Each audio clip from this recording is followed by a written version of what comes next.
నమస్తే అందరికీ. ఇప్పుడు తెలంగాణలో అన్ని రకాల అత్యవసర సేవల కోసం తెలంగాణ పోలీస్ శాఖ వారు కొత్త యూనిఫైడ్ ఎమర్జెన్సీ హెల్ప్ లైన్ నంబర్ను అందుబాటులోకి తీసుకురావడం జరిగింది. ఇక మీదట పోలీసు మరియు fire services, ambulance services, women safety, children safety లాంటి అత్యవసర సేవలకు వేర్వేరు నంబర్లు ఉండగా వాటన్నిటి స్థానంలో ఒకటే నంబర్ను తీసుకురావడం జరిగింది. అదే 112 నంబర్ యొక్క సేవలు 24/7 అందుబాటులో ఉంటాయి. ఏదైనా ప్రమాదం జరిగినట్టయితే ఈ నంబర్కు మొబైల్ ద్వారా గానీ ల్యాండ్ లైన్ ద్వారా గానీ డయల్ చేసినట్టయితే తెలంగాణ ఇంటిగ్రేటెడ్ కమాండ్ కంట్రోల్ వద్దనున్న ఎమర్జెన్సీ రెస్పాన్స్ సపోర్ట్ కి వెళ్తుంది.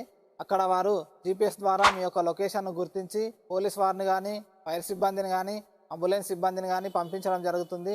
ప్రమాదాలు జరిగినప్పుడు ఒక్కొక్క సర్వీస్కు ఒక్కొక్క నంబర్ ఉండడం వల్ల కన్ఫ్యూజ్ కాకుండా ఉండడానికి, అలాగే క్రైమ్ను తగ్గించడానికి ఈ యొక్క నంబర్ను అందుబాటులోకి తీసుకురావడం జరిగింది. ఈ యొక్క 112 నంబర్ గురించి ప్రతి ఒక్కరూ తెలుసుకోవాల్సింది కాబట్టి ఈ వీడియోను మీ ఫ్రెండ్స్ అండ్ ఫ్యామిలీకి షేర్ చేయండి. Thank you.